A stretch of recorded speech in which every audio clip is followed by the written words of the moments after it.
धोनी का स्पष्ट कह रहे हो। अच्छा एक बात बताओ, अगर कोई घूस लेके डॉक्टर बनता है, यदि कोई घूस लेके डॉक्टर बनेगा तो क्या आप उनको पसंद करेंगे? हाँ या ना? यदि कोई घूस लेके दरोगा बनेगा आप उसको पसंद करेंगे? यदि कोई घूस लेके इंजीनियर या टीचर बनेगा आप पसंद करेंगे? यानी हमारे झारखंड के लोग कितने समझदार हैं कि यदि कोई घूस लेके इंजीनियर, डॉक्टर, टीचर, दरोगा बनता है तो स्वीकार नहीं करते हैं, पसंद नहीं करते हैं। इतने समझदार हैं। तो भाई आपकी समझदारी तब कहां चली जाती है जब आप घूस देके लीडर स्वीकार करते हैं। हाँ, वो जवाब आप घूस देके लीडर कैसे स्वीकार करते हैं? एक बात बताइए। जब आप घूस लेने वाला डॉक्टर पसंद नहीं करते हैं, घूस देने वाला मास्टर पसंद नहीं करते हैं, तो घूस यानी पैसा देने वाला लीडर कैसे पसंद करते हैं भाई? अच्छा एक सवाल, चूंकि आज पूरे राज्य की मीडिया यहाँ है, सम्मानित मीडिया यहाँ है, एक सवाल हम पूछना चाहेंगे। आज 44 डिग्री का टेम्परेचर रहा, 45 डिग्री का टेम्परेचर रहा, क्या कोई शख्स ऐसा भी है जो ये कहेगा कि किसी ने उन्हें पैसा देकर इस रैली में बुलाया है? कोई है क्या जो पैसा लेकर इस रैली में आए हैं? नहीं ना? मीडिया बंदो, कोई ऐसा नहीं ना है कि पेट्रोल भर के आए हैं? नहीं ना? चूंकि और हमारे बीच पूजा महतो जी आई हैं, उनका हम स्वागत करेंगे। रूपा देवी साथ में है, सानिया जी हैं, उन सभी का स्वागत करते हैं। बड़ी लेट से ना लेट भाई हेलो अरे बोकारो जरा तो सभा में तो आज कर चूंकि पढ़े लिखे नौजवान यहाँ उपस्थित हैं, मैं नौजवानों से एक बात कहूंगा। सांसद का चुनाव देश के विषयों के लिए होता है। सांसद का चुनाव माइंस एक्ट पर चर्चा करने के लिए होता है। सांसद का चुनाव कंपनी एक्ट पर चर्चा करने के लिए होता है। सांसद का चुनाव लैंड एक्विजिशन एक्ट पर संशोधन, चर्चा, बिल प्रेजेंट करने के लिए होता है। अभी जिनको आप सांसद प्रत्याशी सामने हैं, क्या ये लोग लैंड एक्विजिशन समझते हैं? क्या ये लोग कंपनी एक्ट पढ़े हैं? क्या ये लोग माइंस एक्ट से परिचित हैं?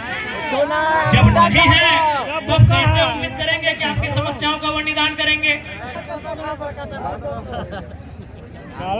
इसलिए युवा पीढ़ी को इस बात का रास्ता बनाना होगा कि आज राजनीति करने वाले लोग होने कैसे चाहिए।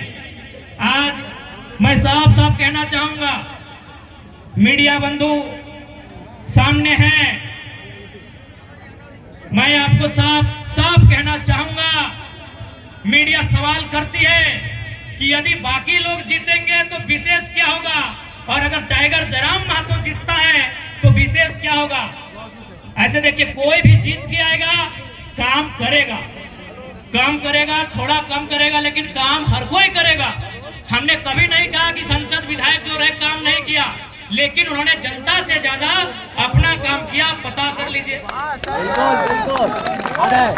अब सवाल है कि वो जीत के आएंगे तो क्या करेंगे। आज मैं पूरे होश हवास में आपको बताऊंगा, अगर बाकी लोग चुनाव जीत के आते हैं तो सबसे पहले किसी सड़क के किनारे 5 एकड़ 10 एकड़ जमीन खरीदेंगे। चंदन कैरी में खरीदा गया है, पता कर लीजिए। यदि वे लोग जीत के आएंगे तो सबसे पहले रोड के किनारे 5 एकड़ 10 एकड़ जमीन खरीदेंगे। उस जमीन में कोई कॉलेज बनाएंगे, कोई मॉल बनाएंगे, कोई अपार्टमेंट बनाएंगे, और उसकी चाबी अपना बेटा को देंगे, अपने पुतों को देंगे, या अपने नाती पुतों को देंगे। लेकिन अगर जयराम महतो जीत के आता है तो एक बात मानिए, गांव का एक साधारण सा लड़का सांसद बनने का सपना देखेगा। आज के दौर में मुखिया बनना आसान नहीं है।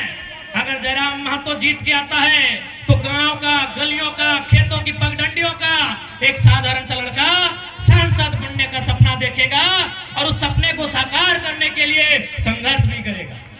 अभी आपको तय करना है। और सबसे खास बात हम कहना चाहेंगे, क्योंकि हमने पहले ही कहा है कि नेता बदलने से देश नहीं बदलेगा, पार्टी बदलने से देश नहीं बदलेगा, विचार बदलने से देश बदलेगा। और हम लोग सबसे पहला काम, यदि हम संसद गिरिडीह लोकसभा से जीत कर आते हैं तो आज ऊपर सूर्य को नमन करके, नीचे धरती को वंदन करके, यहीं से पारसनाथ को अभिनंदन करके ये वचन देते हैं कि यदि चुनाव जीत गए तो आज के डेट में एक सांसद की तनख्वाह सैलरी 2,91,000 है। हम लोग 75% गांव के चौपाल में जाएंगे, वहां चर्चा करेंगे हम लोग संसद की सैलरी 75% जनता के बीच दान करेंगे। और एक बात आपको आश्वस्त करेंगे, क्योंकि आज किसी भी नेता के बारे में पता कीजिए, आज वो कहते हैं वो गरीबों के नेता है, वो मजदूरों के नेता है। अरे जितना दाम आपके बहियार खेत का नहीं है, उनके बाथरूम का है। आपका नेता कैसे हुआ? कैसे आपका नेता हुआ बताइए। इसलिए हम इस बात की भी घोषणा करेंगे, यदि कभी भविष्य में मेरे नाम से, चूंकि मेरे नाम से अभी कुछ नहीं है, मेरे नाम से शायद आपके झारखंड का हम पहला लोकसभा प्रत्याशी होंगे। शायद हमारे पार्टी के 2-4 को लोग हो सकते हैं, हमारा गरीब पार्टी है, शायद हम पहला प्रत्याशी हैं जिसका खुद के नाम से एक साइकिल भी नहीं है। पता कर लीजिएगा हमारा नॉमिनेशन फॉर्म पे। हमारा खेती-बाड़ी चित्तरपुर पंचायत टोला मानटाण के अंतर्गत आता है। हम लोग का जो बाप दादा का संपत्ति है, आज पूरे होश हवास में कहते हैं, अगर भविष्य में हम चुनाव जीतते हैं और मेरा अगर 1 इंच जमीन भी मेरे जिला से बाहर रहेगा, मां कसम वोट मत दीजिएगा अगला बार। सोच से भारत बनेगा, नए सोच से नया भारत बनेगा, नए व्यवस्था परिवर्तन से नया भारत बनेगा। इनकी घटिया सोच से भारत कभी नहीं बनेगा। हम पूरे होश हवास में कहते हैं, क्योंकि मैं बार बार कहता हूं पारसनाथ को साक्षी मानते हैं। हालांकि कुछ लोग पारसनाथ का नाम सुनते हैं और हालत खराब होने लगता है। होने दीजिए। है भाई, मेरा गार्जियन है तो है तो है, तभी तो गरज के अकड़ के चलते हैं।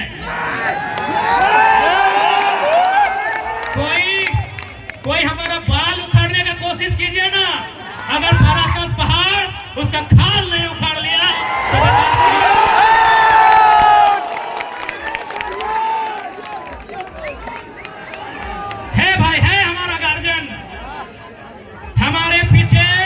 कोई गॉड फादर नहीं खड़ा है, हमारे पीछे कोई विधायक सांसद नहीं खड़ा है, हमारे पीछे हमारा इतिहास, हमारी आस्था, हमारी परंपरा, माटी राज पारसनाथ पहाड़ खड़ा।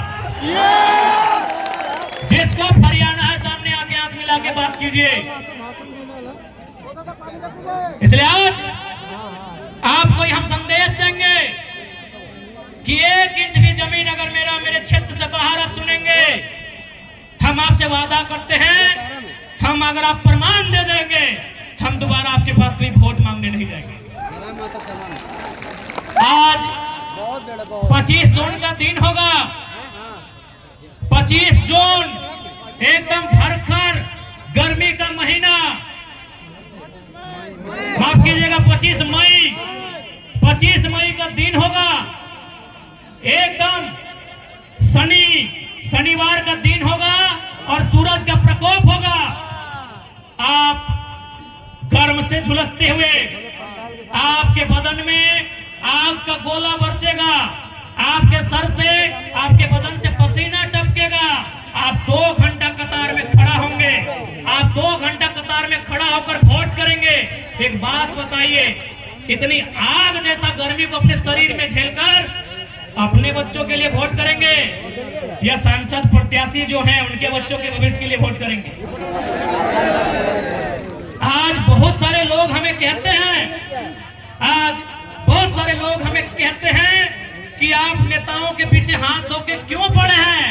हम उन्हें कहना चाहेंगे चाहेंगे कि यदि वो नेता व्यापारी होते, यदि वो नेता बिल्डर होते, यदि वो नेता किसी कंपनी के मालिक होते, हम विश्वास दिलाते हैं, उनके खिलाफ एक बात नहीं कहते, लेकिन वो हमारे वोट से नेता बने, वो हमारे वोट से एमपी एमएलए बने, और यदि काम वो अपने बच्चों के लिए करेंगे तो भैया हमें तकलीफ होगी, क्योंकि हमने वोट अपने बच्चों के लिए दिया था।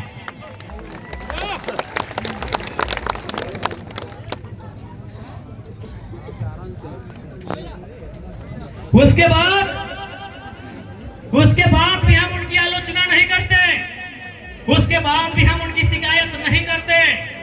यदि नेताजी का बेटा चाहे चंद्र प्रकाश चौधरी जी रहे, मथुरा प्रसाद महतो जी रहे, अनूप सिंह अनुपमा सिंह जी रहे, फूलू महतो जी रहे, हेमंत सोरेन जी रहे, या सुदेश महतो जी रहे, या बाबूलाल मरांडी जी रहे, या अर्जुन मुंडा जी रहे, यदि उनका बच्चा भी हमारे घर के भाइयों की तरह, हमारे घर के बच्चों की तरह टावर लाइन में चढ़ के काम करता ना, मां कसम शिकायत नहीं करते।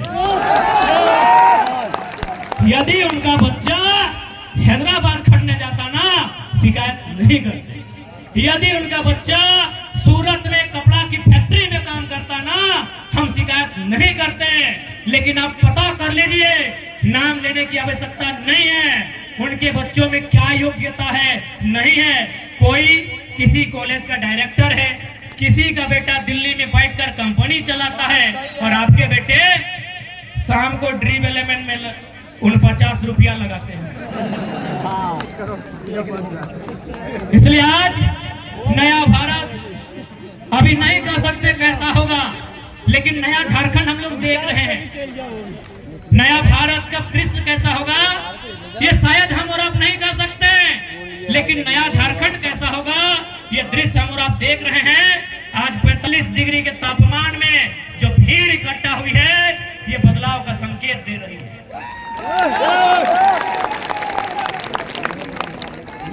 इसलिए आज ध्वनि के बीच स्पष्ट क्या चाहो, हर साथ ही साथ ध्वनि मन में एक सवाल आवो कि हमने की काम करवाए, तो पहला काम कहना जा रहे हैं कि अगर हम लोग जीतेंगे तो क्या हो सकता है, क्या कर सकते हैं। आप 25 मई को जिस दिन वोट देने के लिए जाएंगे, 25 मई को जिस दिन अपने घर से आप वोट देने के लिए जाएंगे, एक काम कीजिएगा, आप अपने घर से अपने मतदान केंद्र की दूरी को नाप लीजिएगा। मतदान केंद्र यानी जहां आप वोट देने जाएंगे, किसी मिडिल स्कूल में, किसी पंचायत भवन में, किसी आंगनबाड़ी में, आपके घर से जहां भी आप वोट देने के लिए जाएंगे वहां की दूरी नाप लीजिएगा। क्योंकि हम लोग जो पहला काम करेंगे वो काम ये होगा कि जितनी दूरी पर जाके आप हमें वोट देंगे, उसकी आधी दूरी पर हम लोग संसद लाइब्रेरी की स्थापना करेंगे। उसकी आधी दूरी पे एकदम ऑन दी रिकॉर्ड कहते हैं, लाइव चल रहा है, मीडिया रिकॉर्ड कर रही है। गिरिडीह लोकसभा में 2200 बूथ आते हैं। सौगंध इस गिरिडीह लोकसभा की मिट्टी की, सौगंध झारखंड की जनता का। हम लोग जो पहला काम करेंगे कि हम लोग संसद लाइब्रेरी की स्थापना करेंगे, और वो लाइब्रेरी चास चंदन क्यारी में नहीं होगा, वो लाइब्रेरी जहां आपका गांव है, जितनी दूरी पर आपका वोट वाला बूथ होगा, उसकी आधी दूरी में वो लाइब्रेरी की स्थापना की जाएगी। ये हम लोग पहला काम करेंगे, क्योंकि मेरा मानना है कि शिक्षा असल कारण है हमारी मुक्ति का। आज यहाँ जितने लोग बैठे हैं सभी मिडिल क्लास फैमिली के लोग हैं। आज जितने लोग बैठे हैं 2-4 लोग ऐसे होंगे जिनके परिवार में शायद कोई डॉक्टर होगा, कोई वकील होगा, कोई इंजीनियर होगा, कोई दरोगा होगा। यानी सभी हम मिडिल क्लास फैमिली से आते हैं। यानी हम लोग को मालूम है कि हमारे घर की जो स्थिति है, हमारे किचन की जो स्थिति है, हमारे चूल्हे की जो स्थिति है, उसे अगर हमें उन्नति के रास्ते में लेकर जाना है तो पहला काम करना होगा, अपने बच्चों को इतना पढ़ाना होगा कि अपने दम पर वो अपनी गरीबी रेखा को पार सके। आप सभी जानते हैं। बाकी देखिए, यही बड़ी बड़ी इमारतें हैं, चास में, बोकारो में, सेक्टर में कहीं 12 तल्ला है, कहीं 15 तल्ला है, कहीं 20 तल्ला है। आप अपने सर पे 18 के जगह अगर 36 ईंटा भी ढोने का काम कीजिएगा ना, तो आज मजदूर दिवस है, आप जानते हैं मजदूर की स्थिति क्या है।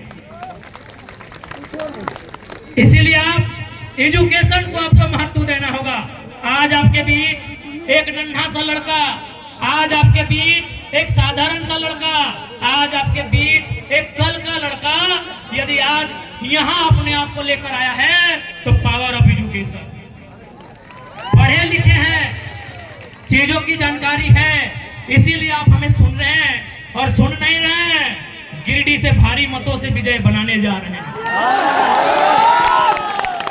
क्योंकि आपको मालूम है कि गिरिडीह में अगर कोई दमदार आवाज रखेगा तो आपको मालूम है वो कौन रखेगा। गिरिडीह लोकसभा रहे या कोई सीट रहे, आपको मालूम है वो आवाज हमारे दल के लोग रखेंगे, वो आवाज टाइगर जयराम महतो की सेना रखेगी, ये आपको मालूम है।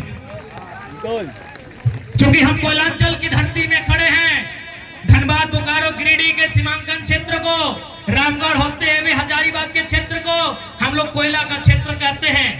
लेकिन आज आपको जानकारी देना चाहेंगे, इसी धनबाद बोकारो को जोड़ने का काम दामोदर नदी करती है। आपको जानकारी देना चाहेंगे कि हमारे झारखंड में 27% कोयला का खनन किया जाता है। शायद आप लोग जानते भी होंगे, 27% कोयला अकेले झारखंड देता है। लेकिन आपको मालूम है हेडक्वार्टर कहाँ है? कलकत्ता में। आपको मालूम है हेडक्वार्टर कहाँ है? कलकत्ता।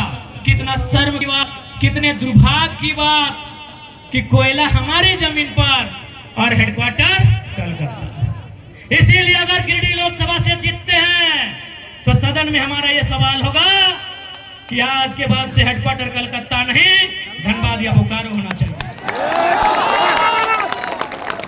अब यह सवाल बनता है कि धनबाद या बोकारो अगर कोल इंडिया का हेडक्वार्टर बनेगा तो फायदा क्या होगा? फायदा यह होगा कि आज जो समस्याओं को लेकर हम कोर्ट के चक्कर काट रहे हैं, आज जिन समस्याओं को लेकर हम दर बदर की ठोकर खा रहे हैं, उन समस्या का समाधान सामने होगा। आज जितने भी कोयला के कंपनियां हैं जो कोल के एरिया हैं, आप जाके पता कीजिए कि उनके मैनेजर कौन है। 99% मैनेजर कलकत्ता के लोग हैं। 99% मैनेजर कलकत्ता के लोग हैं। यदि हेडक्वार्टर धनबाद या बोकारो आएगा तो मैनेजर झारखंड के लोग बनेंगे।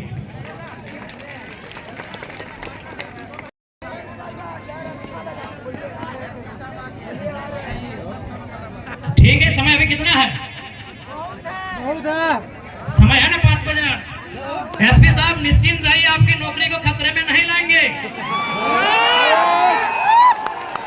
हमें मालूम है कि यहाँ तक आने के लिए आपके माता पिता ने बहुत संघर्ष किया है। हमें मालूम है आपके साथ तमाम पुलिस पदाधिकारी, पुलिस के जवान आज जो यहाँ पर बहुत संघर्ष किए हैं। यकीन मानिए, जयराम महतो का मतलब ही होता है सामाजिक न्याय, तो आपके साथ अन्याय कैसे करेंगे भला? आपको अरेस्ट ही करना है ना, कर लीजिएगा। एकदम हजारों की भीड़ में देंगे, भागने वाला थोड़ी है, कर लीजिएगा। लेकिन 5 बजे का समय है, उसको कहने दीजिए जनता को। आग्रह है आपसे, 5 मिनट बचा है। इसलिए अगर हम लोग दिल्ली जीत जाते हैं तो झारखंड के इशू पर बात होंगे, झारखंड के मुद्दों पर बात होंगे, झारखंड के लिए लड़ाइयां लड़ी जाएंगी। और साथ ही साथ एक बात आपको कहेंगे, एक मजेदार फैक्ट आपके बीच रखेंगे। क्या आपको मालूम है कि संतरा कहाँ मिलता है?